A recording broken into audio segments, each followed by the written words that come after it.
રાજકોટ એમ્સમાં ભરતી કૌભાંડનો આરોપ લાગ્યો છે। પૂર્વ ડિરેક્ટરે પોતાના દિવ્યાંગ પુત્રને બનાવ્યો ક્લાસ 2 અધિકારી। ડોક્ટર કટોચે દિવ્યાંગ પુત્રને ફિટ દર્શાવીને અધિકારી બનાવ્યાનો આરોપ થયો છે। પુત્ર ભાવેશ કટોચ 60% ડિસેબલ હોવા છતાં પણ ખોટો રિપોર્ટ આપવામાં આવ્યો। ભાવેશને રિપોર્ટમાં સંપૂર્ણ ફિટ બતાવીને અધિકારી બનાવ્યાનો આરોપ થઈ રહ્યો છે। સિવિલમાં રિપોર્ટ કરાવવાની જગ્યાએ એમ્સમાં જ રિપોર્ટ બનાવ્યા। અગાઉ કાઢી મુકાયેલા જયદેવ વાળાએ પણ કરી હતી ખોટી ભરતી। જયદેવ વાળાએ પોતાના ભાઈની ખોટી ભરતી કર્યાનું પણ બહાર આવ્યું છે।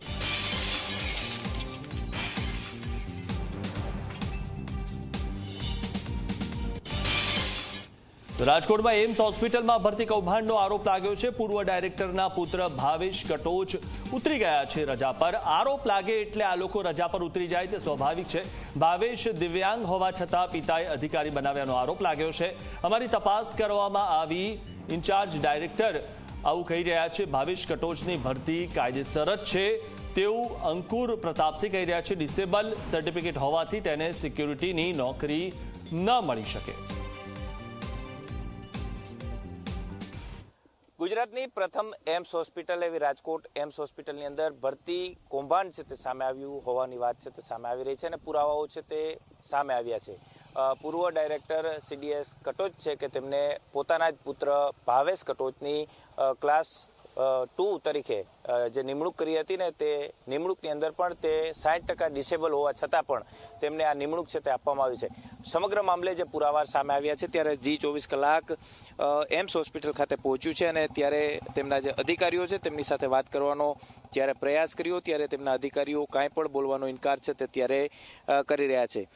સમગ્ર જે ઘટના છે તેની અંદર સીડીએસ કચોટ છે કે તેમના દ્વારા તેમના પુત્રને ક્લાસ 2 અધિકારી છે તે બનાવી દેવામાં આવ્યું છે। જ્યારે ભાવેશ કટોચ છે કે તેને 60% જે આંખની દ્રષ્ટિ ન હોવા છતાં પણ ડિસેબલ હોવા છતાં તેમનું જે સર્ટિફિકેટ જે ડિસેબલનું કાઢ્યું હતું તેની અંદર પણ તેમને ચેડા છે તે કર્યું હોવાની વાત છે તે સામે આવી છે। રાજકોટ સિવિલ હોસ્પિટલમાં જ્યારે ડિસેબલ અંગેનું સર્ટિફિકેટ લેવાનું હોય છે તેને બદલે ભાવેશ કટોચ છે કે તેમના દ્વારા એમ્સ હોસ્પિટલમાંથી જ જ્યારે આ સર્ટિફિકેટ છે તે લેવામાં આવ્યું છે, કારણ કે તેના પિતા સીડીએસ કટોચ છે કે તેમના દ્વારા જ તેમને આ સર્ટિફિકેટ છે તે ઇસ્યુ છે તે કરવામાં આવ્યું છે। સીડીએસ કચોટ છે કે તેમના દ્વારા ફિટ હોવાનું સર્ટિફિકેટ જ્યારે રજૂ કરવામાં આવ્યું અને તેમની ભરતી છે તે કરવામાં આવી છે, પરંતુ આ ભરતી છે તે ક્યાંક વિવાદમાં ફસાય છે।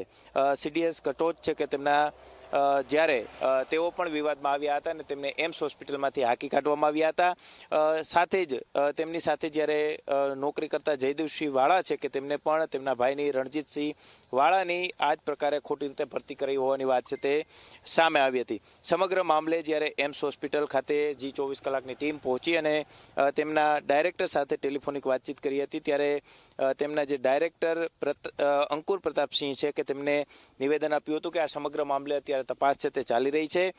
ભાવેશ કટોચની ભરતી છે તે કાયદેસર કરવામાં આવી છે અને ડિસેબલ સર્ટિફિકેટ છે તેને કારણે તે સિક્યુરિટીની અંદર નોકરી છે તે કરી શકતો નથી, પરંતુ ક્યાંક એમ્સ હોસ્પિટલ છે કે તેઓ સત્તાવાર યાદી છે તે જાહેર કરશે અને સમગ્ર મામલાનો આખો ખુલાસો છે તે કરશે। પરંતુ હાલ પ્રાથમિક દ્રષ્ટિએ ક્યાંક આ આખું કૌભાંડ છે, ભરતી કૌભાંડ છે, તેને દબાવવાનો પ્રયાસ છે તે એમ્સ હોસ્પિટલના અધિકારીઓ દ્વારા કરવામાં આવી રહ્યો છે અને જ્યારે મીડિયા સમક્ષ તેઓ બોલવાનો ઇનકાર છે તે કરતા જોવા મળી રહ્યા છે।